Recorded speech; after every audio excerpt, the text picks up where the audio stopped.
तो आज की जो हमारी क्लास है वो है गवर्नेंस को लेकर के। गवर्नेंस, गुड गवर्नेंस और जो डेमोक्रेटिक गवर्नेंस है और जो रोल ऑफ स्टेट है और सिविल सोसाइटी है और जो इंडिविजुअल्स हैं उनकी क्या भूमिका होती है। ठीक है, यानी कि बहुत ध्यान से सुनने की चीज़ है, आपको बहुत ध्यान से सुननी पड़ेगी। बिल्कुल कान खोल के सुनिए। पहली जो चीज़ बता रहा हूँ वो लिखित नहीं है यहाँ पे। हम क्या करते हैं, हम एक गवर्नमेंट बनाते हैं। हमने अभी तक जितना जो कुछ पढ़ा है हम थोड़ा सा एक बार रिव्यू लेके आना चाहते हैं उसका बीच में। यहाँ पर देखिए, हम करते क्या हैं कि हम एक गवर्नमेंट बनाते हैं। ठीक है, हमने गवर्नमेंट बनाई, एक डेमोक्रेटिक गवर्नमेंट बनाई।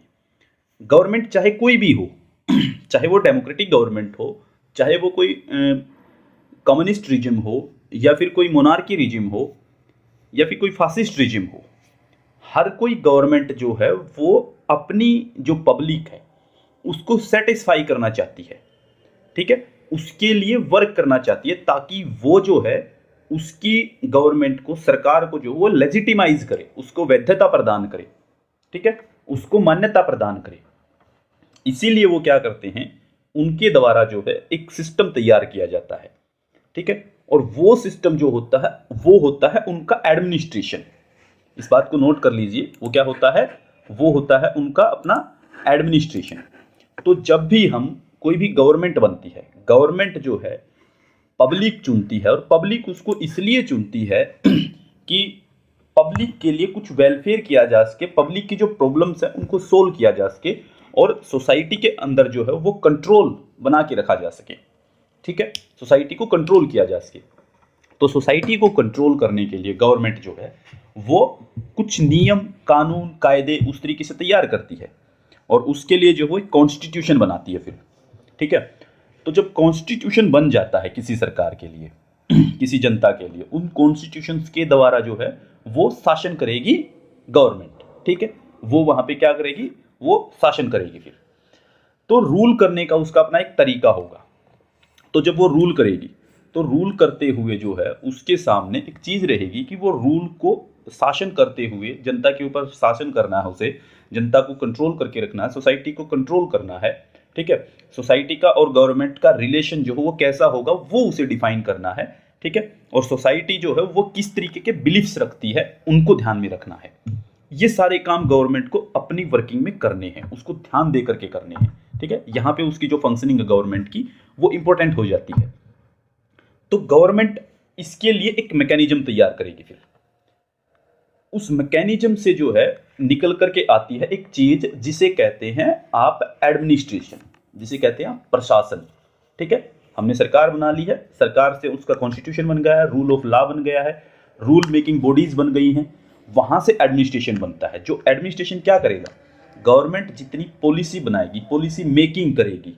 ठीक है, गवर्नमेंट जितने रूल्स बनाएगी, ठीक है, डिसीजन मेकिंग में, रूल्स मेकिंग में जो उसका काम होगा वो सारे काम उनको एग्जीक्यूट भी करना होता है।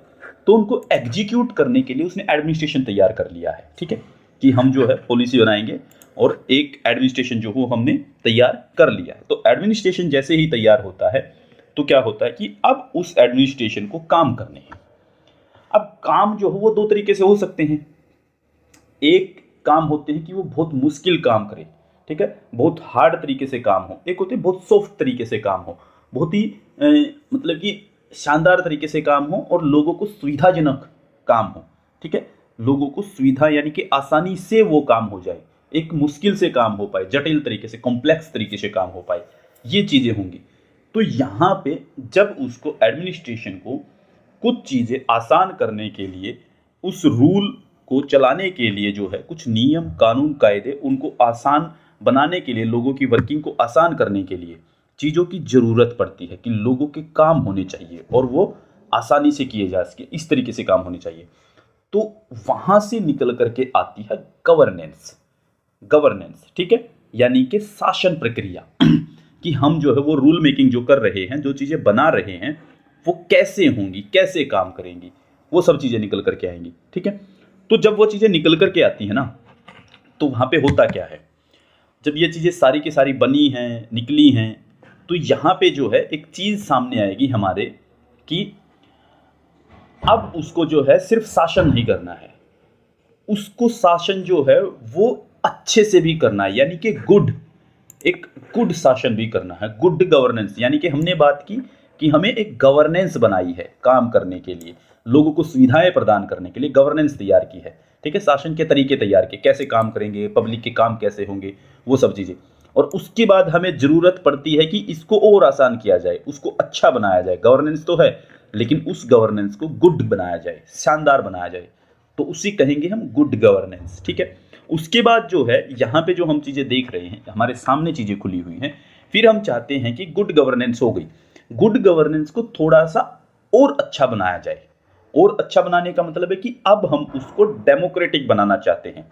डेमोक्रेटिक का मतलब होता है कि पब्लिक की भागीदारी यहाँ पे बढ़नी चाहिए, तो उसके लिए डेमोक्रेटिक के अंदर पब्लिक की भागीदारी बढ़ाने की कोशिश कर रहे हैं, तो यहाँ पे हम जो है उसको कहेंगे एक डेमोक्रेटिक रूल, ठीक है। हम डेमोक्रेटिक गवर्नेंस लेके आएंगे जो पब्लिक की भागीदारी से चलेगी, जिसमें जनता भी भाग लेगी, डेमोक्रेट्स भी जो ब्यूरोक्रेट्स है वो भी भाग लेंगे, और जो हमारी गवर्नमेंट है उसकी जो बॉडीज हैं वो सारी भाग लेंगे।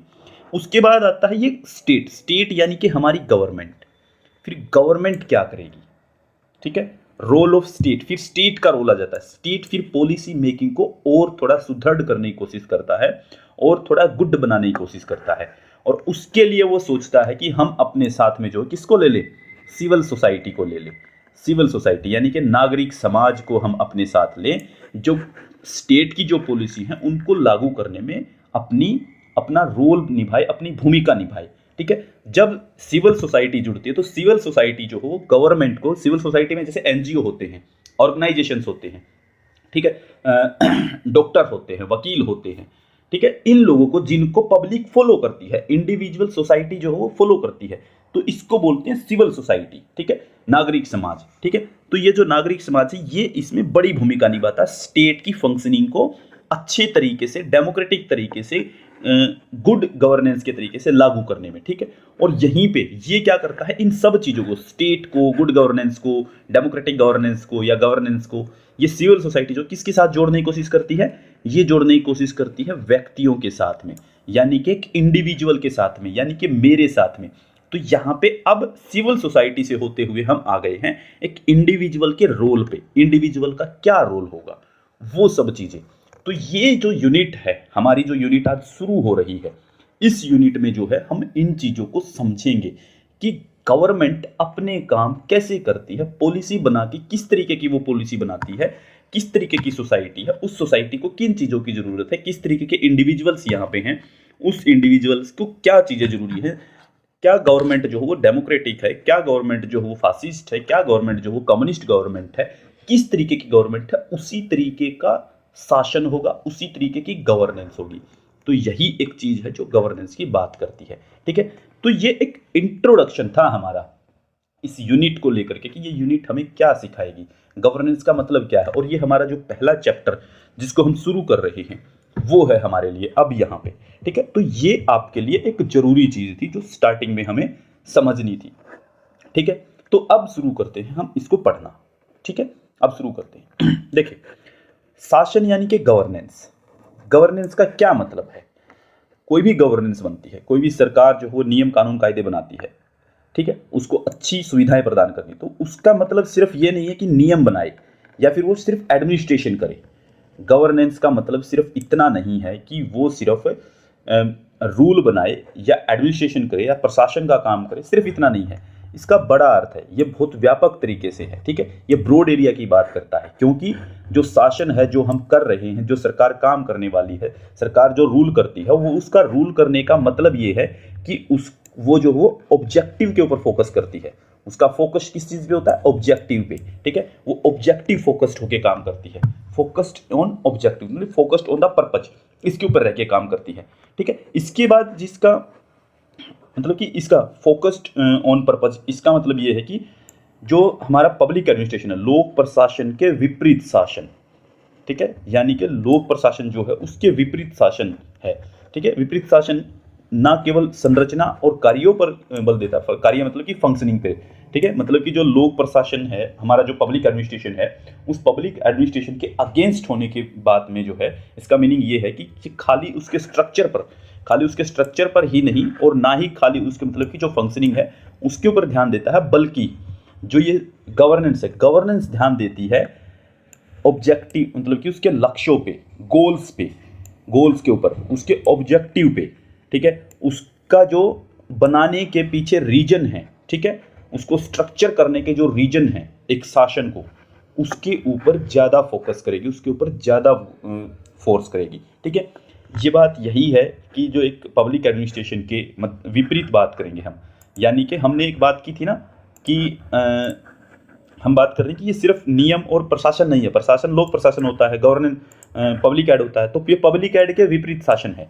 और उसमें किस चीज़ के ऊपर फोकस किया जाएगा? गवर्नेंस के अंदर फोकस किया जाता है उसके गोल्स पे, ठीक है, कि इसका क्या गोल है। मान लीजिए कि हमने कोई इंस्टीट्यूशन बनाया, मान लीजिए हमने पंचायती राज संस्थाएं बनाई, उसका मतलब सिर्फ ये तो नहीं है ना कि हम यहाँ पे शासन करें प्रशासन में, ठीक है, यहाँ पे हम राज करें, वो तो नहीं है। उसका मतलब क्या है? उसका एक ऑब्जेक्टिव है, पंचायती राज इंस्टीट्यूशन का एक ऑब्जेक्टिव है।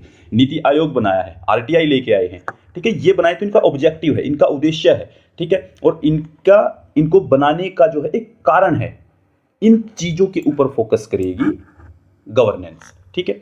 इसीलिए जो है गवर्नेंस जो है, यानी कि शासन जो है, गवर्नेंस जो किस चीज की, मतलब कि समता, अर्थात यानी कि शासन जो है वो उसकी कैपेसिटी एंड जो उसके फाइनेंशियल रिसोर्सेज हैं और जो बुनियादी ढांचा है, यानी कि जो बेसिक स्ट्रक्चर है आदि, और जवाबदेही यानी कि अकाउंटेबिलिटी, ठीक है, प्रशासन के प्रदर्शन और प्रभावशीलता से संबंधित है। यानी कि इस चीज़ को समझिए, ये कहना क्या चाहता है। इसका मतलब है कि शासन का मतलब है, इसलिए शासन किस चीज़ की बात करेगा वो कैपेबिलिटी की, ठीक है, यानी कि जो फाइनेंशियल रिसोर्सेज हैं वो क्या होंगे, उसका बेसिक स्ट्रक्चर क्या होगा, ठीक है, अकाउंटेबिलिटी क्या होगी, किसी चीज़ को बनाया गया है तो उसकी क्या कैपेबिलिटी है, क्या उसके रिसोर्स हैं, क्या उसका स्ट्रक्चर है, बेसिक स्ट्रक्चर है, क्या उसकी अकाउंटेबिलिटी, जवाबदेही, यानी कि जनता के प्रति अकाउंटेबल होता है वो, जनता के प्रति क्या जवाबदेही है, ठीक है। तो प्रशासन का जो उसकी परफॉर्मेंस है, जो एक एडमिनिस्ट्रेशन है उसकी जो परफॉर्मेंस है, और उस परफॉर्मेंस का जो इफेक्टिवनेस है उससे रिलेटेड है इसका मतलब शासन का, ठीक है।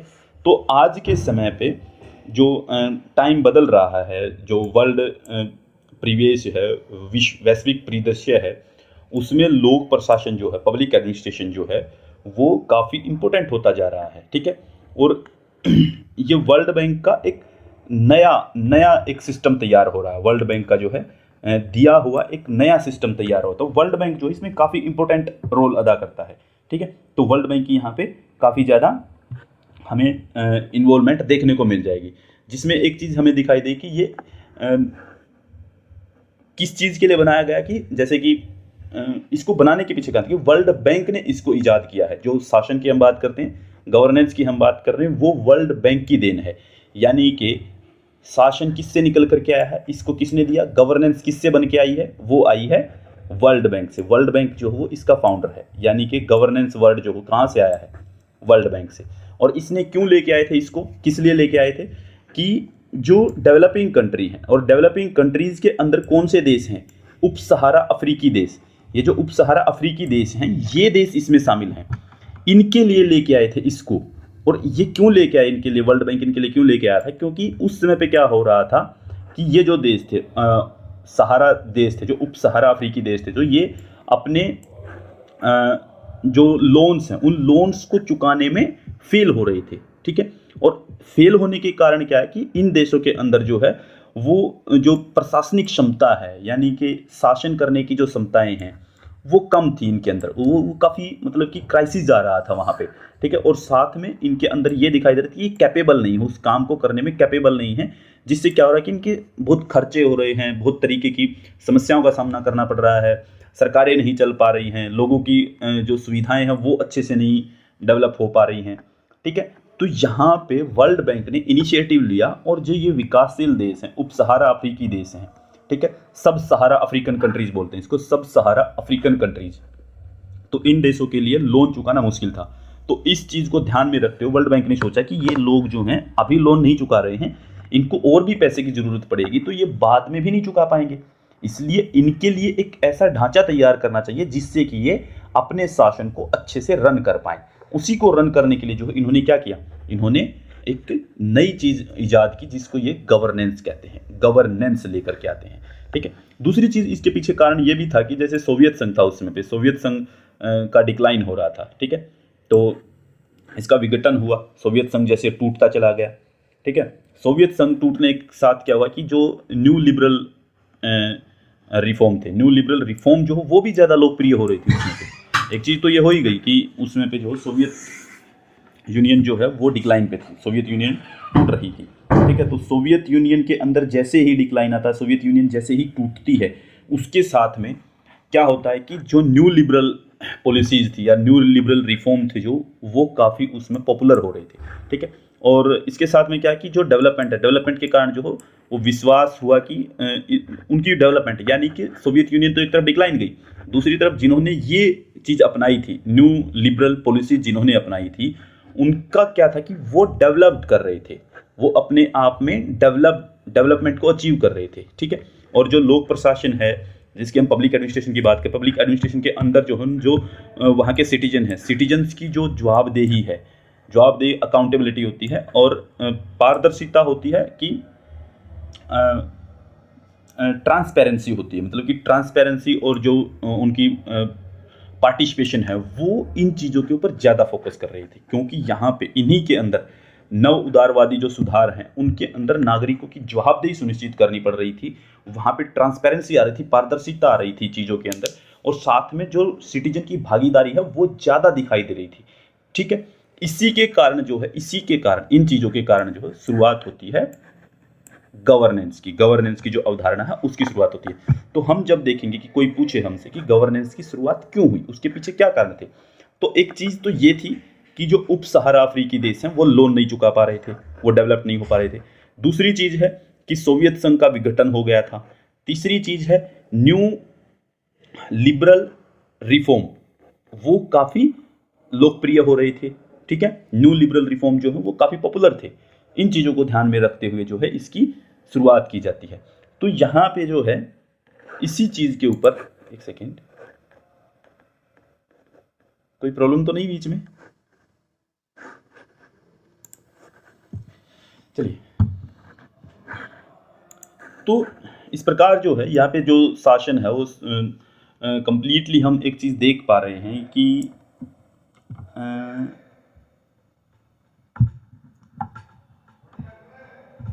कि जो हम जिस चीज़ की बात कर रहे हैं कि सस्टेनेबिलिटी की बात हो रही थी, यहाँ पे जो शासन है वो कंप्लीटली ब्रॉडली तौर पे जो वो किस चीज़ की बात कर रहा है, वो बात कर रहा है सहभागी लोकतंत्र यानी कि पार्टिसिपेटरी डेमोक्रेसी की। ठीक है, तो यहाँ पे इस चीज़ से डेवलप हो रही है पार्टिसिपेटरी डेमोक्रेसी, और दूसरी चीज़ हो रही है न्यू लिबरल रिफॉर्म्स। ठीक है, तो इसके कारण जो शासन जो वो किस चीज़ के कारण फलता फूलता है, शासन की जो अवधारणा वो किस चीज़ के कारण ज़्यादा फलती फूलती है, पार्टिसिपेटरी डेमोक्रेसी की और न्यू लिबरल रिफॉर्म्स। यहाँ से जो है इसकी डेवलपमेंट हो रही है, यहाँ से जो है इसका भरण पोषण, पालन पोषण। पार्टिसिपेटरी डेमोक्रेसी, हाँ हाँ हाँ हाँ, बोलो बोलो। पार्टिसिपेटरी डेमोक्रेसी में क्या होता है कि जहाँ पर जो है कभी भी अगर कोई डिसीजन मेकिंग की प्रोसेस हो, तो डिसीजन मेकिंग की प्रोसेस में जो है पब्लिक पार्टिसिपेट करती है, और पब्लिक के पार्टिसिपेट करने के दो तरीके होते हैं। एक तो होता है कि वो खुद डायरेक्ट पार्टिसिपेट करे, और दूसरा तरीका उसका ये होता है कि वो अपने रिप्रेजेंटेटिव भेज दे। ठीक है, रिप्रेजेंटेशन के तौर पे लोगों को चुन करके भेज दे, वो पार्टिसिपेटरी डेमोक्रेसी है। ठीक है, कि डिसीजन मेकिंग में जो है वो पब्लिक ने खुद पार्टिसिपेट किया है। ठीक है, तो यहाँ पे जो न्यू लिबरल पॉलिसी है वो इसमें साथ में सहयोग करती है इन दोनों को। ठीक है, गवर्नेंस को आगे बढ़ाने में, जिससे क्या हो रहा है कि जो पब्लिक एडमिनिस्ट्रेशन है उसमें जो है वो चेंज देखने को मिल रहे हैं। तो पब्लिक एड में जो है वो धीरे धीरे चेंज हो रहे हैं। ऐसे ही जो हमने न्यू पब्लिक मैनेजमेंट पढ़ा था, गवर्नेंस के अंदर जो है हम एक चीज़ और जोड़ लेते हैं यहाँ पे, न्यू पब्लिक मैनेजमेंट है कि एनपीएम। ठीक है, एनपीएम की तरह ही ये जो है जो सिंपल डेफिनेशंस हैं, जितनी भी सिंपल डेफिनेशंस हैं उनको ये रोंग कहते हैं। शासन जो है वो सिंपल डेफिनेशंस को न्यू पब्लिक मैनेजमेंट की तरह रोंग बताता है और कहता है कि होना क्या चाहिए, होना यह चाहिए कि मिश्रित यानी कि मिक्स पॉलिटिकल जो वैल्यूज हैं उनको साथ में किया जाना चाहिए। वो मिक्स पॉलिटिकल वैल्यूज जो वो ऐड होनी चाहिए, कि मतलब कि उसमें मिक्स पॉलिटिकल वैल्यूज तो साथ के साथ हो ही रही हैं, साथ में एक चीज़ हो रही है कि जो नेशन स्टेट हैं, राष्ट्र राज्य हैं, नेशन स्टेट की जो नेशन स्टेट का जो रोल है वो धीरे धीरे कम हो रहा है। नेशन स्टेट आप समझते होंगे मेरे हिसाब से कि नेशन स्टेट में कि बहुत सारे कल्चरों से मिलकर के एक स्टेट जो बनता है वो नेशन स्टेट होता है। ठीक है, कि बहुत सारे कल्चर हैं, जैसे India as a nation state. ठीक है, तो यहाँ पे क्या है कि बहुत सारे कल्चर हैं, उनसे मिलकर के, उन स्टेट से मिलकर के, मतलब कि उन नेशन से मिलकर के, नेशंस कह रहे हैं हम कि बहुत सारे कल्चर से मिलकर के एक देश बना है। ठीक है, उसको हम नेशन स्टेट कह रहे हैं। तो यहाँ पे ये कह रहा है कि अब धीरे धीरे जो है, जैसे न्यू पब्लिक मैनेजमेंट बोलता है कि जो सिंपल परिभाषाएं हैं, जो पॉलिटिकल वैल्यूज हैं, उनको ऐड करने की जो हम बात करते हैं पॉलिटिकल वैल्यूज को। ठीक है, तो यहाँ पे हम मिक्सचर पॉलिटिकल वैल्यूज की बात करते हैं कि दुनिया जो है वो मिक्स हो गई है, और मिक्स होने के कारण जो है वो जो नेशन स्टेट है, नेशन स्टेट का जो रोल है वो कम होता जा रहा है। ठीक है, और कुछ अन्य कारण भी हैं, अन्य कारकों के साथ में जो कि समाज का जो सहयोगी प्रबंध, यानी कि पार्टिसिपेटरी मैनेजमेंट जो है वो, और जो सोशल प्रॉब्लम्स है, सोशल प्रॉब्लम्स का एक कॉम्प्लेक्स, क्योंकि सोशल प्रॉब्लम्स का जो है वो एक कॉम्प्लेक्स जो कम्युनिटी है उसकी तरफ इशारा कर रहे हैं हम यहाँ पे। मतलब कि सोशल प्रॉब्लम्स जो है वो बहुत ज़्यादा जटिल होती जा रही हैं, बहुत ज़्यादा कॉम्प्लेक्स होती जा रही हैं। तो इन समस्याओं का समाधान करना हमें, और इन्हीं समस्याओं के समाधान के लिए कि एक तो मिक्स वैल्यूज हो रही हैं दुनिया के अंदर, दूसरी नेशन स्टेट की भूमिका कम हो रही है, तीसरी चीज़ फिर यहाँ पे हो रहा है कि सहयोगी प्रबंध यानी कि पार्टिसिपेटरी मैनेजमेंट उभर के आ रहा है। साथ में जो सोशल प्रॉब्लम है वो सारी की सारी जो बहुत जटिल हो गई है, कॉम्प्लेक्स हो गई हैं। इसी के कारण जो है हमें किस चीज़ की ज़रूरत पड़ रही है, शासन की। तो शासन जो है वो इन चीज़ों को जो है ये कंप्लीटली एक्सेप्ट करता है, और जो ये सरल परिभाषाएं हैं कि हम आराम से सॉल्यूशन कर देंगे, उनको नकार देता है। ठीक है, इसी तरीके से जो है वैश्वीकरण जो है वो धीरे धीरे दुनिया के अंदर फैल रहा है। ठीक है, तो वैश्वीकरण के युग में, यानी कि ग्लोबलाइजेशन के इरा में, सरकार से शासन में बदलाव होना मतलब कि ये निश्चित हो गया है कि जैसे ही ग्लोबलाइजेशन की प्रोसेस आगे बढ़ती है, उससे क्या है कि सरकार से शासन में जो बदलाव हैं वो हमें देखने को मिलेंगे। ठीक है, सरकार का जो शासन है, यानी कि गवर्नमेंट का जो रूल करने का तरीका वो बदलेगा धीरे धीरे। जैसे ही ग्लोबलाइजेशन आएगा वो इन चीज़ों को छोड़ देगा कि जो हायरार्किकल स्ट्रक्चर है उन चीज़ों को पीछे छोड़ेगा कि बड़े से छोटा, उसे छोटा, उसे छोटा, उसे छोटा, ये जो हायरार्किकल स्ट्रक्चर है इसको छोड़ देगी गवर्नमेंट धीरे धीरे करके, जो नया ग्लोबलाइजेशन का इरा शुरू होता है जैसे जैसे। तो जो सामाजिक संचालन यानी कि जो सोशल इंस्टीट्यूशन है, सोशल इंस्टीट्यूशंस को रन करने की जो प्रोसेस है, उससे क्या हो रहा है कि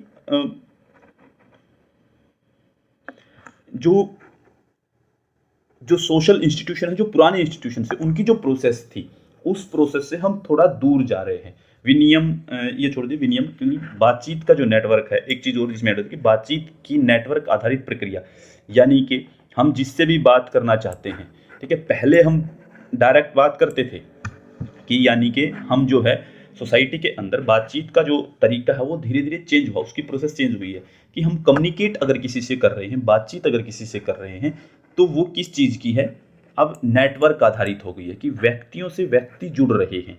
ठीक है, और उस जुड़ने की प्रक्रिया से जो है वो अब धीरे धीरे जो है ये जो हायरार्किकल स्ट्रक्चर है ये टूटना शुरू हो गया है। ठीक है, और किसके कारण, वैश्वीकरण के युग में। ठीक है, ये अब धीरे धीरे चीज़ जो है हमारे सामने देखने को मिल रही है। अब जो है, अब बात आती है गुड गवर्नेंस की। ये जो हमने चीज़ ऊपर समझी ना, ये बिल्कुल प्रॉपर एक वो चीज़ें हैं कि हमें सिर्फ ये समझनी है कि शुरुआत कैसे। आज का लेक्चर पूरा का पूरा, पूरी की पूरी जो क्लास है वो इसी चीज़ के लेकर रहेगी कि हमें इन चीज़ों के बारे में थोड़ा थोड़ा पता होता चले। ठीक है, बोरिंग यूनिट नहीं है, लेकिन फिर भी बोर कर देगी, लेकिन आपको चीज़ें जो है वो ध्यान से सुनने से ही समझ में आएंगी, क्योंकि ये नहीं पता कब कौन सी बात आएगी निकल करके यहाँ पे। क्योंकि मैंने इस यूनिट को पहली बार पढ़ाया है, दूसरी वाली यूनिट जो मैं क्लास में डिस्टेंस में ही पढ़ाता था, डिस्टेंस की क्लासेस में, रेगुलर की क्लासेस को भी एक आध बार पढ़ाया है। ठीक है, और वैसे भी उनको बहुत फोकस करके पढ़ा गया है, इसको इतना फोकस करके ना मैंने पढ़ा था और ना कभी पढ़ाया है। ठीक है, तो इसीलिए जो है इसको थोड़ा सा एलेबोरेट करके, थोड़ा सा खोल के ये हमें खुद समझने की ज़रूरत पड़ेगी। ठीक है, तो यहाँ पे जो है अब गुड गवर्नेंस के अंदर जब बात आती है तो विश्व बैंक के अकॉर्डिंग, विश्व बैंक क्या कहता है इसके बारे में देखिए। मतलब कि विश्व बैंक कहता है कि सुशासन का उत्तम सार अनुमानित खुली और प्रबुद्ध नीति निर्माण। खुली का मतलब हुआ open, open decision making process, ठीक है, ठीक है, ओपन डिसीजन मेकिंग प्रोसेस, और जो रूल ऑफ लॉ है वो, ठीक है, और ट्रांसपेरेंसी प्रोसेस, और जो सार्वजनिक मामलों में भाग लेने यानी कि पब्लिक सेक्टर में भाग लेने के लिए एक मजबूत नागरिक समाज को आगे बढ़ाने के लिए पेशेवर लोकाचार के साथ कार्य करने वाली एक नौकरशाही है। देखिए, सुशासन के बारे में वर्ल्ड बैंक क्या डेफिनेशन देता है, वर्ल्ड बैंक क्या कहता है इसके बारे में।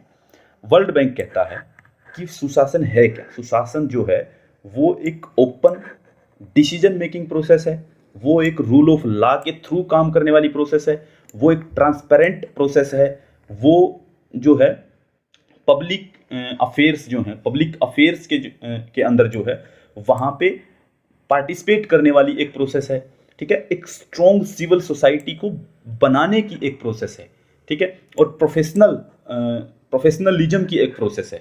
इन सब चीज़ों को मिला करके एक नौकरशाही बनाई जा सकती है, उसी को हम कहते हैं शासन, सुशासन, गुड गवर्नेंस, ठीक है। यानी कि गुड गवर्नेंस को ये जो है एक ब्यूरोक्रेसी कह रहा है विश्व बैंक, और ब्यूरोक्रेसी इस तरीके की होगी कि जो खुली होगी, ठीक है, ओपन होगी, जिसके अंदर कानून का शासन होगा, जहां पे ट्रांसपेरेंसी दिखाई देगी, जहां पे जो सार्वजनिक मामले यानी कि पब्लिक अफेयर्स जो हैं वो हमें यहाँ पे दिखाई देंगे, ठीक है, उसके अंदर पार्टिसिपेट होगा लोगों का, और एक मजबूत यानी कि एक स्ट्रॉन्ग सिविल सोसाइटी होगी जो लगातार आवाज उठाएगी, ठीक है। और इसी तरीके से इन्होंने जो है गुड गवर्नेंस के जो वो 4 मुख्य एलिमेंट बताए हैं, 4 मुख्य तत्व, 4 प्रमुख तत्व बताए हैं। एक बताया है यहाँ से, इसने कहा कि एक तो जवाबदेही, अकाउंटेबिलिटी यहाँ से निकल करके आएगी। दूसरी चीज इन्होंने कहा कि पारदर्शिता यानी कि ट्रांसपेरेंसी यहाँ से आएगी। तीसरी चीज उन्होंने बताया कि विकास के लिए कानूनी ढांचा यानी कि यहाँ पे लीगल फ्रेमवर्क फॉर डेवलपमेंट, यहाँ पे एक लीगल फ्रेमवर्क होगा। और चौथी चीज बताई कि नागरिकों को सूचना यानी कि इंफॉर्मेशन टू सिटीजन, ठीक है। ये 4 चीजें जो हैं ये इसके अंदर निकल करके आती हैं। इनको अब थोड़ा और ज्यादा अच्छे से समझ में आ जाए कि ये 4 चीजें हमें याद करनी है विश्व बैंक के अकॉर्डिंग, ठीक है। पढ़नी पड़ेगी, ये यूनिट आपको पढ़नी पड़ेगी साथ की साथ, ठीक है। डेली का या तो एक काम कर लीजिए कि मैं सारी इन वीडियोज़ को 10 एक वीडियो बनेगी, 10 एक दिन, मैक्सिमम से मैक्सिमम 10 दिन, मैक्सिमम से मैक्सिमम 10 दिन क्लास आएगी इसकी, यूट्यूब पे अपलोड कर दें जिससे आप देख सकें। यूट्यूब पे नहीं तो आपको जो है मैं डायरेक्ट भेज दूंगा इनकी वीडियो, आप चिंता मत कीजिए।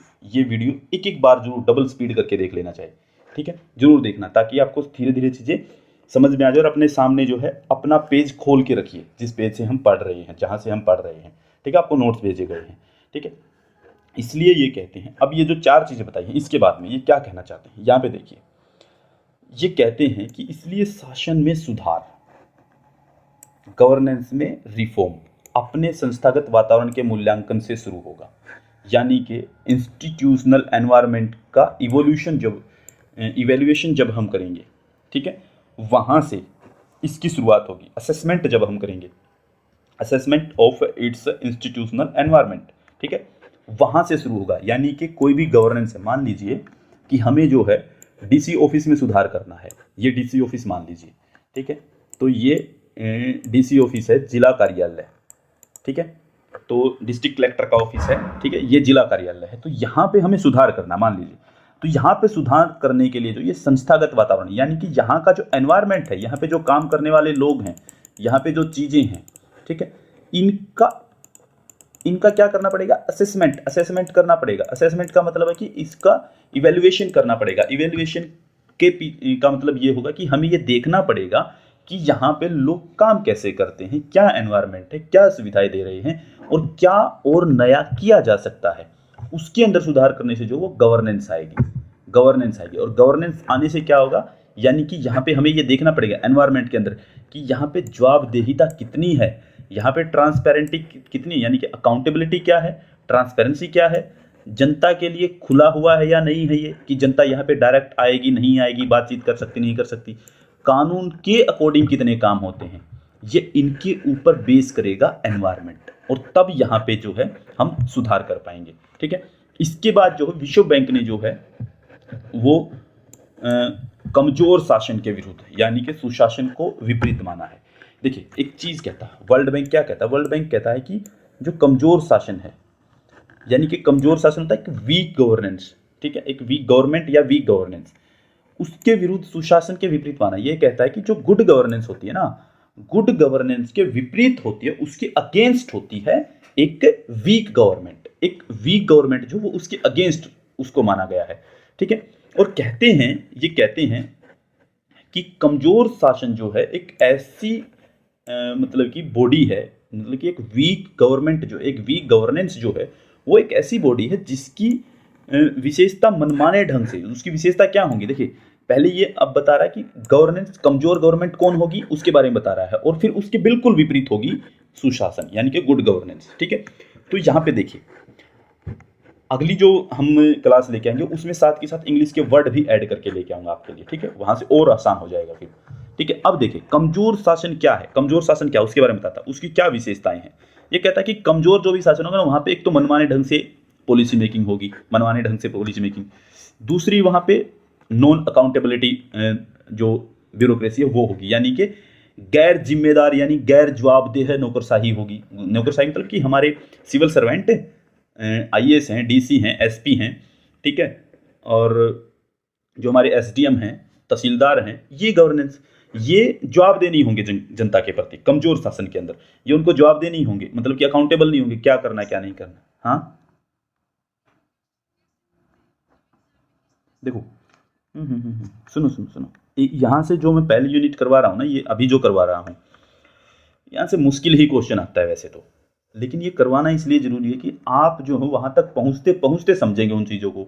अब मैं डायरेक्ट आपको आरटीआई तो नहीं पढ़ा सकता ना, डायरेक्ट पंचायती राज भी नहीं पढ़ा सकता, डायरेक्ट सिटीजन चार्टर नहीं पढ़ा सकता, डायरेक्ट हेल्थ पॉलिसी नहीं पढ़ा सकता, ठीक है। वही चीज़ें तो हैं कि हम पहले उन इंस्टीट्यूशंस को समझे, जो मैंने शुरुआत में 5-6 मिनट का इंट्रोडक्शन दिया था वो पूरा बेस था, ठीक है। समझाने को वहां से भी डायरेक्ट शुरू किया जा सकता है, लेकिन मैं इसलिए समझाना चाहता हूँ यहाँ पे कि एक तो जो है जो नोट्स बनाए हैं हमने उनका फायदा हो कि हम क्या पढ़ा रहे हैं, क्या समझना है हमें चीज़ों को लेके, ठीक है। यहाँ पे जो आपका क्वेश्चन आता है ना वो यहाँ से आते हैं, जो ये बता रहा हूँ ना कि सुशासन के अंदर क्या चीज़ें शामिल होती हैं, ये प्रश्न आ जाता है। क्या कह रहे हो?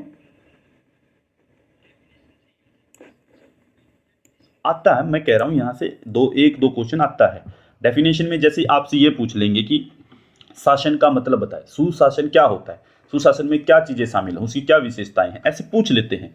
और पूछा भी गया, ऐसा नहीं पूछा गया तो आप बताएंगे अकाउंटेबल होता है, वो पारदर्शी होता है, ठीक है, पब्लिक के लिए खुला होता है, पार्टिसिपेटरी डेमोक्रेसी होती है, रूल ऑफ लॉ होता है उसके अंदर। आपको ये चीजें पता करनी है वहां पे, आप है ना वहां पे जाके कंफ्यूज नहीं होंगे, मैं गारंटी देता हूं। अगर इसको पढ़ लेंगे तो यहाँ से हो सकता है कि यहाँ समझ में ना आए, लेकिन ये गारंटी रहेगी आपकी कि आप पेपर में जाने के बाद में क्वेश्चन जो बन के आएगा वहां से आप बिल्कुल कंफर्टेबल हो जाएंगे कि हाँ ये चीजें पढ़ रखी हैं मैंने, ये नहीं पढ़ रखी। वहां पे जाके यही एलिमिनेशन देखना है आपको कि मैंने क्या पढ़ रखा है क्या नहीं पढ़ रखा। जो नहीं पढ़ रखा हटा दीजिए, आंसर होगा ही नहीं, ये गारंटी है। जो आपने नहीं पढ़ा वो आंसर में दिख रहा है तो नहीं होगा वो आंसर। जो आपने पढ़ा है ना और वो आपके सामने दिख रहा है, आप उस पर संदेह करेंगे, ये ठीक हो सकता है, ठीक हो सकता है। इसी तरीके से एलिमिनेशन आएगा, इसी तरीके से हटाना सीखेंगे हम दूसरे ऑप्शंस को, ठीक है। तो यहाँ पे हम कमजोर शासन, एक वीक जो गवर्नेंस है उसकी बात कर रहे हैं। वीक गवर्नेंस की क्या विशेषताएं हैं? पहली चीज तो ये कि वो मनमाने ढंग से पॉलिसी मेकिंग करेगा। दूसरी चीज कि वो जनता के प्रति जो जवाबदेह नहीं होगा कभी भी। वहां पे जो काम करने वाले लोग हैं, नौकरशाह लोग जो हैं, ठीक है, ब्यूरोक्रेट्स जो हैं, वो जवाबदेह नहीं होंगी जनता के प्रति, ठीक है। गैर लागू यानी कि अन्यायपूर्ण कानूनी प्रणाली होगी, यानी कि कानून की जो प्रणाली होगी, कानून का जो सिस्टम होगा, कानून का सिस्टम जो है वो कभी भी जस्ट नहीं होगा, वो कभी भी जस्टिफाई नहीं कर पाएगा अपने आप को, तो वो अन्यायपूर्ण होगा, वो सही से काम नहीं करेगा। फिर एक चीज कार्यकारी शक्ति का दुरुपयोग, यानी कि वहां पे क्या होगा, जहां पे मतलब कि एक कमजोर शासन होता है, वहां पे जिसके हाथ में फंक्शनिंग है, जिसके हाथ में रूल मेकिंग बॉडीज हैं, जो वहां पे काम करने के इन तरीकों का दुरुपयोग यानी कि सही से प्रयोग नहीं करेंगे, अपनी शक्ति का गलत प्रयोग करेंगे, इसका मतलब करप्शन होगा, सीधी सी बात है, ठीक है। फिर है सार्वजनिक जीवन में एक नागरिक समाज और व्यापक भ्रष्टाचार, ठीक है, यानी कि जो उनकी पब्लिक लाइफ होगी, पब्लिक लाइफ में एक नागरिक समाज और उसके अंदर वहां पे जो है एक बहुत ही जबरदस्त करप्शन वाली सोसाइटी होगी, क्योंकि वहां पे अभाव की स्थिति होती है। देखो मैं यहाँ पे ये चीज आपको बता सकता हूँ, लेकिन उसमें टाइम लग जाएगा, क्योंकि मेरे दिमाग में कुछ चीजें बहुत जबरदस्त तरीके से रन कर रही हैं कि आप ये बता दीजिए, ये बता दीजिए। उस वो क्यों कर रही है? वो इसलिए कर रही है कि इससे संबंधित बहुत सारे आर्टिकल पढ़ रखे हैं मैंने, ठीक है, बहुत सारी चीजें सीख रखी हैं। अब उसको यहाँ पे बताने लग जाऊँ तो फिर नेट की तैयारी नहीं होगी, फिर आप कहेंगे यूपीएससी पढ़ा रहे हो सर, आप हमें यूपीएससी चीज़ें पढ़ा रहे हो, ठीक है, फिर वो चीज़ें आ जाएंगी यहाँ पे। तो हम यहाँ पे नेट के लिए पढ़ रहे हैं, तो इसलिए बहुत सारी चीज़ें पॉइंट टू पॉइंट करनी पड़ेंगी हमें। तो कमजोर शासन के बारे में ये बात होगी। अब इन्हीं के विपरीत, बिल्कुल सेम टू सेम विपरीत जो चीज़ होंगी वो सुशासन में होंगी। कमजोर शासन में ये चीज़ें विपरीत क्या होंगी, जवाबदेह होंगे, पारदर्शी होंगे, जनता के लिए खुला रहेगा, ठीक है, कानून का शासन होगा। और यहाँ पे अन्यायपूर्ण कानून, गैर जवाबदेह, पॉलिसी मेकिंग मनमाने ढंग से, ठीक है, शक्ति का गलत प्रयोग, जनता के लिए खुला नहीं, शक्ति का गलत प्रयोग कर रहे हैं, व्यापक भ्रष्टाचार, बहुत ज़्यादा करप्शन, ठीक है। तो विश्व बैंक ने जो है इन चीज़ों को हाईलाइट किया है और बताया है कि कैसे।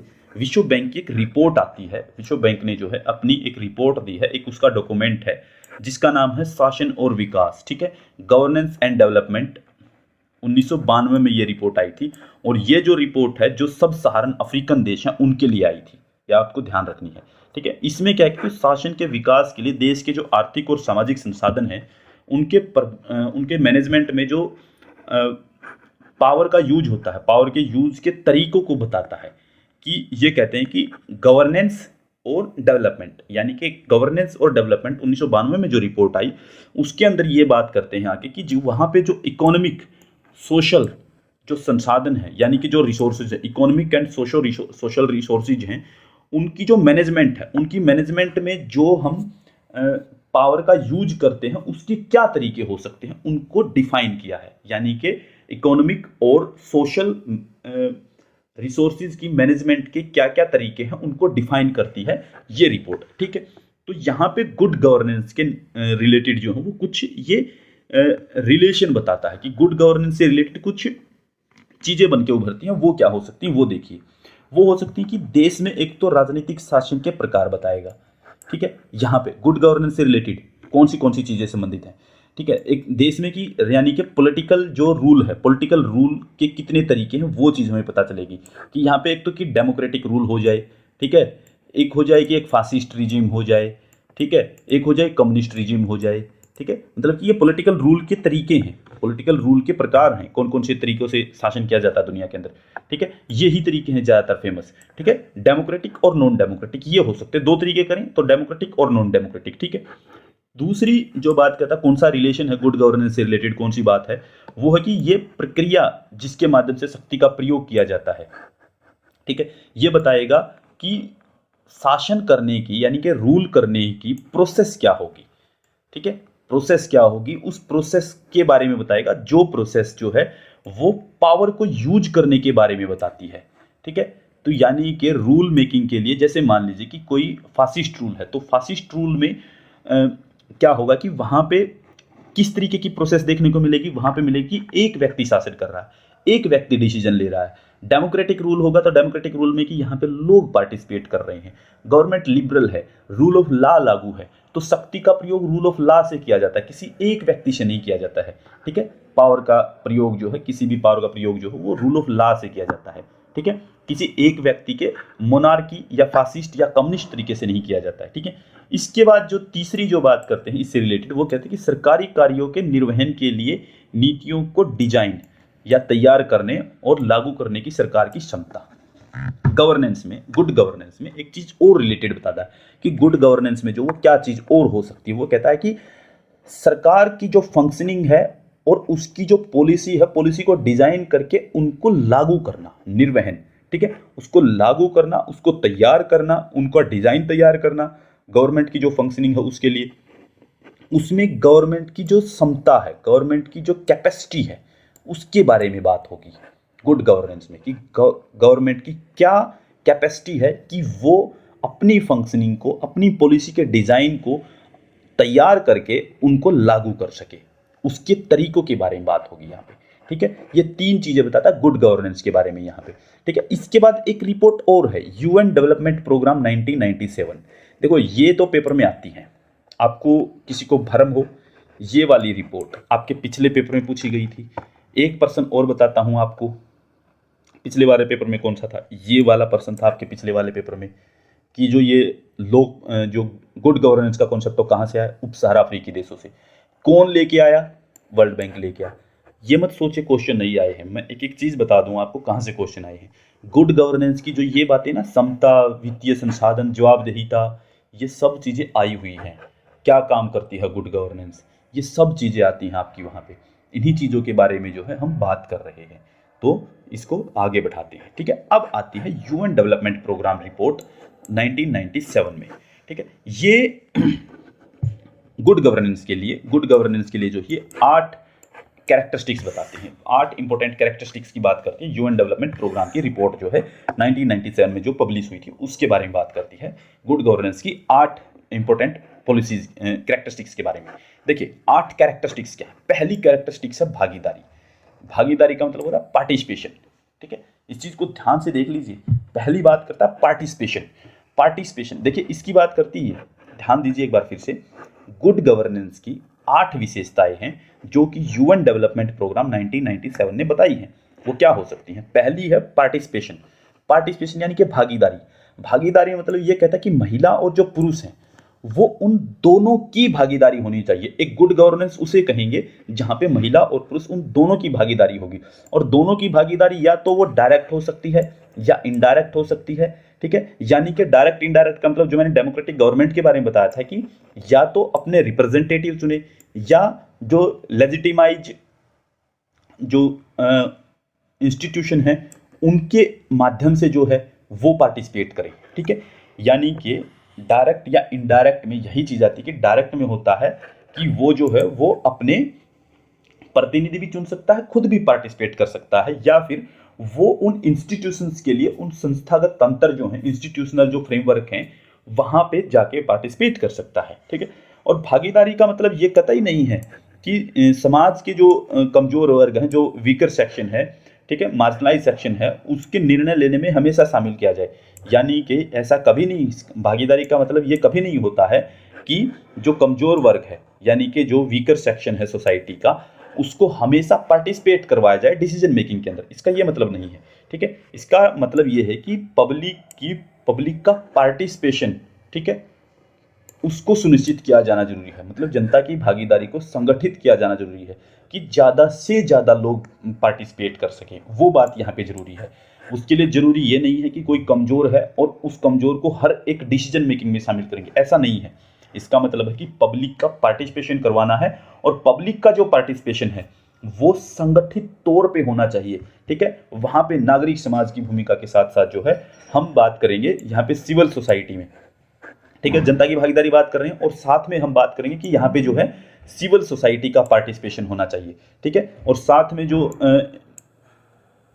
जो हमारे इंस्टीट्यूशन होते हैं या हमारे जो ऑर्गेनाइजेशन होते हैं, यानी कि हम ऑर्गेनाइजेशन बनाते हैं ना, हमें ऑर्गेनाइजेशन की स्वतंत्रता है। तो जो ऑर्गेनाइजेशन होते हैं, ऑर्गेनाइजेशन जो होते हैं, उनको जो है फ्रीडम ऑफ एक्सप्रेशन, मतलब कि फ्रीडम ऑफ एक्सप्रेशन को बढ़ावा देने की बात करेगा ये। तो भागीदारी के अंदर क्या चीज़ें होंगी? महिला और पुरुष भागीदारी करेंगे।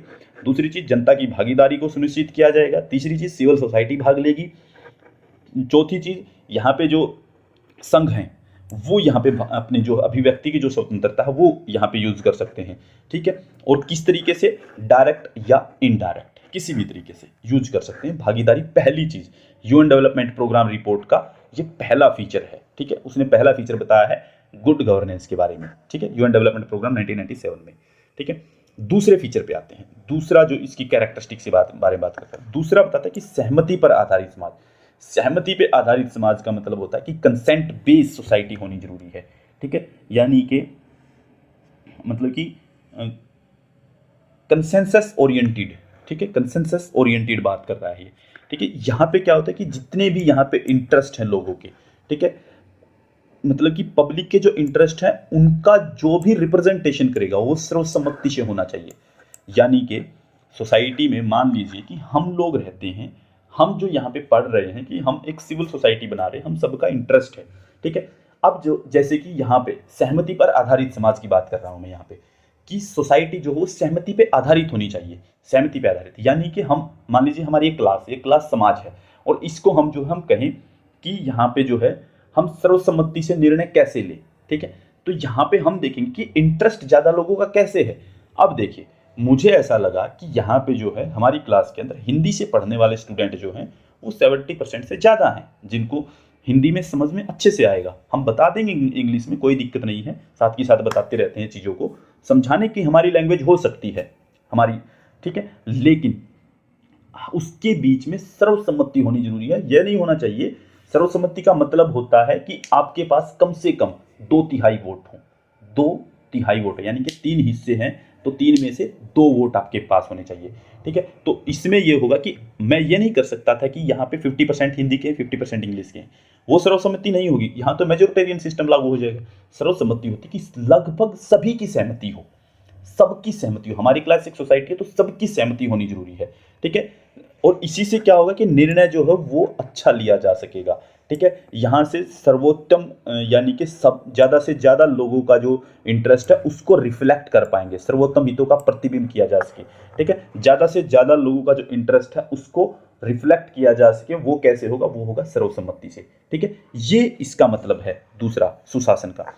तीसरी बात करता है जवाबदेही की। जवाबदेही के अंदर क्या होता है कि जवाबदेही जो सुशासन का सबसे प्रमुख सिद्धांत है। जवाबदेही यानी कि अकाउंटेबिलिटी होनी जरूरी है, ठीक है, कि किसके लिए कौन जवाबदेह है, यानी कि कौन सा काम कौन करेगा और उस काम के लिए किसकी जवाबदेही है, कि इसके लिए मैं किससे पूछूं। यानी कि मुझे कुछ काम करवाना हो सरकार से तो मुझे ये पता होना चाहिए कि ये काम जो मैं करवाऊंगा इसके लिए जिम्मेदार कौन है, कौन इसके जवाब देगा, ठीक है, कौन इसकी नीति बनाएगा, ठीक है। तो जो भी हम नीति बनाते हैं उसके अंदर इसके बारे में बताया जाना जरूरी है, ठीक है। नीतिगत वक्तव्य में प्रलेख रिपोर्ट होता है, ठीक है, इसके अंदर दिया जाना जरूरी है कि जवाबदेही कौन सुनिश्चित करेगा, वो होनी चाहिए, ठीक है। सिटीजन चार्टर एक इसी तरह का कॉन्सेप्ट है। सिटीजन चार्टर जवाबदेही से रिलेटेड कॉन्सेप्ट है, ठीक है। सामान्य तौर पे हम क्या देखते हैं कि एक संगठन जो है, एक संगठन उन लोगों के प्रति जवाबदेह होता है जो इसके निर्णयों यानी कि इनकी डिसीजन मेकिंग या इसकी फंक्शनिंग के साथ साथ जो हो कानून के जो लागू नियमों से प्रभावित हो। यानी कि एक संगठन जो है, सामान्य तौर पे हम देखते हैं इस चीज़ को कि एक संगठन जो है उन लोगों के प्रति अकाउंटेबल होगा, ठीक है, जो इसके निर्णयों से यानी कि इसकी डिसीजन से, इसके कार्यों के साथ में इनके कानून लागू होने से, इनके नियमों के लागू होने से प्रभावित होंगे। यानी कि मैं अगर कोई डिसीजन बनाता हूं तो मेरा डिसीजन किसको प्रभावित करेगा, किसको प्रभावित करेगा, यानी कि आपको प्रभावित करेगा, क्लास को प्रभावित करेगा, ठीक है। तो मुझे ये संगठन जो है, जो ये क्लास कथुरवाल पॉलिटिकल क्लास जो है, ये किसके प्रति जवाबदेह है, ये आप लोगों के प्रति जवाबदेह है, ठीक है। यानी कि मैं जवाबदेह आपके प्रति हूं। मैं एक गवर्नमेंट का इंस्टीट्यूशन मान लीजिए तो मैं आपके प्रति जवाबदेह हूं। मैं कोई भी डिसीजन लूंगा, कोई भी फंक्शनिंग करूंगा, ठीक है, कोई भी नियम कानून बनाऊंगा तो उससे आप लोग प्रभावित होंगे, तो मैं आपके प्रति ही जवाबदेह रहूंगा, ठीक है। ये बात यहाँ पे जवाबदेही का मतलब। इसी तरीके से किसी भी संगठन को लेके चल लीजिए आप, गवर्नमेंट का कोई भी इंस्टीट्यूशन है वो इसी तरीके से जवाबदेही को सुनिश्चित करता है। तीसरी चीज बताता है ये पारदर्शिता का अर्थ, यानी कि पारदर्शिता, ट्रांसपेरेंसी होनी जरूरी है। पारदर्शिता का मतलब है कि कानून बनाने या निर्णय लेने के से रिलेटेड जितनी भी जानकारी है वो उचित तरीके से, मतलब कि कंप्लीटली जांच होनी चाहिए उसकी, ठीक है, वो खुले तौर पे उपलब्ध होनी चाहिए। यानी कि कोई भी डिसीजन लिया जाए उसका ऐसा नहीं हो कि पब्लिक को पता ही नहीं हो, पब्लिक को पता होना चाहिए कि क्या डिसीजन लिया गया है, ठीक है। हमें जब सरकार डिसीजन लेती है, अभी बजट प्रस्तुत हुआ है भारत का, मजा आएगा, इसके अंदर बजट समझाएंगे आपको। यहाँ पे जो है बजट कैसे बनता है वो गवर्नेंस का पार्ट है, ठीक है, बताएंगे कैसे बनता है, आपको पता चल जाए कि निर्मला सीतारमण ने कैसे बजट पेश किया होगा, ठीक है। तो आएगा एक दिन की क्लास के बाद। तो यहाँ पे यही बात है कि ट्रांसपेरेंसी होनी जरूरी है। गवर्नमेंट जो भी निर्णय ले वो लोगों को पता होनी चाहिए कैसे निर्णय लिया गया है। इसके बाद आता है उत्तरदायी का अर्थ। उत्तरदायी यानी कि यहाँ पे रिस्पॉन्सिबिलिटीज होनी चाहिए। रिस्पॉन्सिबल कौन है, यानी कि किसी ने निर्णय लिया, मतलब कि सरकार और उसके निर्णय लेने की को जनता की आवश्यकता, उसके हितों, उनके प्रति संवेदनशील होना चाहिए। यानी कि गवर्नमेंट कोई भी डिसीजन लेगी तो लोगों की वहाँ पे जरूरतें देखी जाएं, उनकी नीड देखी जाएं, ठीक है, और उनकी नीड जो है वो उनकी नीड के प्रति जो है उसको संवेदनशील होना पड़ेगा, उसकी नीड्स को समझना पड़ेगा, ठीक है, और उचित सीमा के अंदर देखना पड़ेगा कि उसकी लिमिट होनी चाहिए कोई भी डिसीजन लेने की गवर्नमेंट की, कि वो ऐसा ना हो कि कोई भी अटपटा डिसीजन ले बैठे। उसको उत्तरदायी होना पड़ेगा गवर्नमेंट को, ठीक है।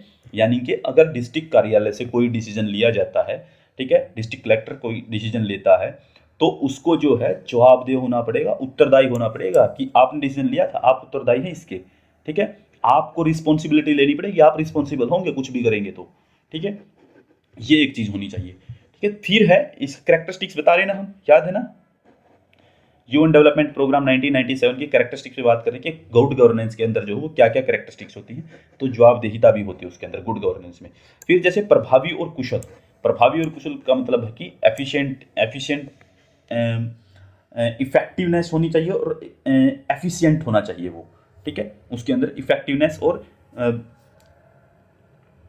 एफिशिएंट होना चाहिए उसको, ठीक है। इसका मतलब ये है कि सरकार जो है, सरकार समाज की जो, सोसाइटी की जो नीड है, जो ज़रूरत है, उसके अनुसार काम करती है, ठीक है।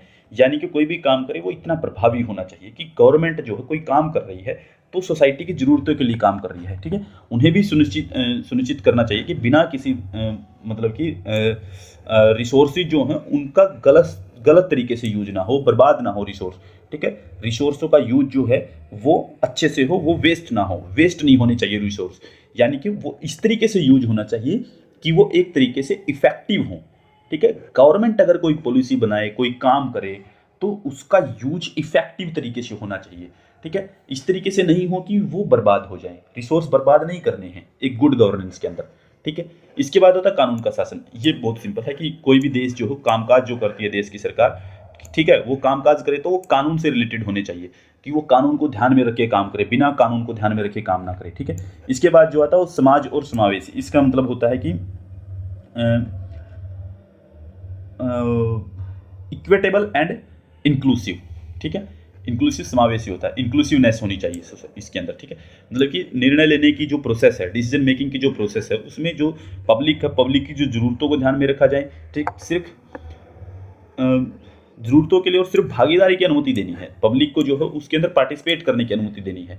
सोसाइटी को अगर हम इंक्लूसिवनेस के अंदर लेके आना चाहते हैं तो वहाँ पे पब्लिक को पार्टिसिपेट करवाना पड़ेगा हमें, ठीक है। ये बात हमें ध्यान रखें। फिर है कि सुशासन जो है, ये भी बात हमें ध्यान रखनी है कि जो गवर्नेंस, जो गुड गवर्नेंस जो ये आश्वासन देता है कि भ्रष्टाचार को कम किया जाएगा, ठीक है। ये भी बात बोलता है कि जो हमारा गुड गवर्नेंस है वो ये भी हमें बात कहता है कि उसको भ्रष्टाचार को कम किया जाएगा, करप्शन को कम किया जाएगा। और जो माइनॉरिटीज होते हैं, माइनॉरिटीज़ के जो पॉइंट ऑफ व्यू होते हैं, मतलब कि व्यू जो होते हैं माइनॉरिटीज़ के, उनको ध्यान में रखा जाना बहुत जरूरी है।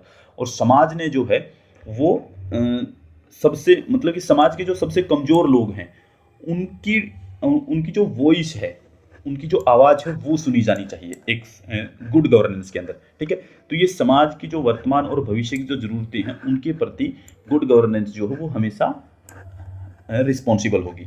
यानी कि गुड गवर्नेंस हमेशा किसके पक्ष में काम करेगी, वो सोसाइटी के पक्ष में काम करेगी। और सोसाइटी में वीकर सेक्शन भी होते हैं, वहाँ पे करप्शन भी होता है, करप्शन को इग्नोर करना पड़ेगा, करप्शन को कम करना पड़ेगा।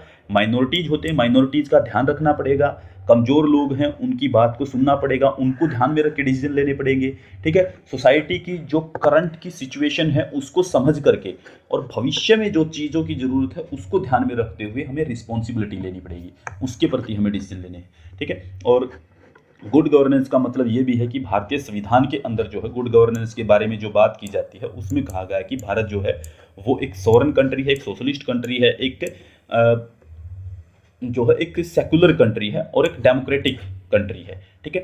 तो ये जो चारों वर्ड दिखाई दे रहे हैं, संप्रभु, समाजवादी, धर्मनिरपेक्ष और लोकतांत्रिक गणराज्य, ये जो सिद्धांत हैं इनके माध्यम से भी हमें देखने को मिलता है कि भारत के संविधान में जो है वो सुशासन की बात की गई है, ठीक है। यानी कि democracy, rule of law, people's welfare, fundamental rights, DPSP, इनके अंदर हमें देखने को भी मिल जाएगा कि भारतीय संविधान जो है वो गुड गवर्नेंस को अचीव करने की बात करता है, कि वो डेमोक्रेसी की बात करता है, रूल ऑफ लॉ की बात करता है, पीपल्स वेलफेयर की बात करता है, फंडामेंटल राइट्स की बात करता है, डीपीएसपी की बात करता है, डायरेक्टिव प्रिंसिपल ऑफ स्टेट्स, ठीक है, तो इनकी बात करता है। तो ये सारी चीज़ें जो हैं भारत के संविधान में हमें देखने को मिल सकती हैं। जो यूएन है, यूएन के जो पूर्व, ठीक है, महासचिव रहे हैं, जनरल सेक्रेटरी रहे हैं कोफी अन्नान, उन्होंने क्या कहा, उन्होंने कहा कि सुशासन मानवाधिकार और कानून के शासन के प्रति सम्मान सुनिश्चित करता है, ठीक है, लोकतंत्र को मजबूत करता है, लोक प्रशासन में पारदर्शिता और क्षमता को बढ़ावा देता है, ठीक है, यानी कि वही बात बोल रहा है जो ऊपर हमने बोली कि सुशासन क्या करता है, गुड गवर्नेंस क्या करती है, मानवाधिकारों की बात करेगी, यानी कि हमने बात की थी ना अभी कि सुशासन अल्पसंख्यकों की बात करेगा, कमजोरों की बात करेगा, ठीक है, उनके लिए। फिर लोक प्रशासन में पारदर्शिता यानी कि ट्रांसपेरेंसी होगी कि सब कुछ पता होना चाहिए लोगों को, उनके सामने होना चाहिए, ठीक है, चोरी छिपे कुछ ना हो, ठीक है। और जो गवर्नमेंट की जो कैपेसिटी है उसकी बात होनी चाहिए लोक प्रशासन में, ठीक है।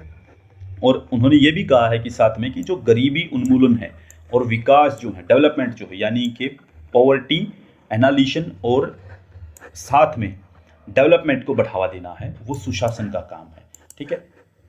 ठीक है, तो ये सारी चीज़ें सुशासन की बात है।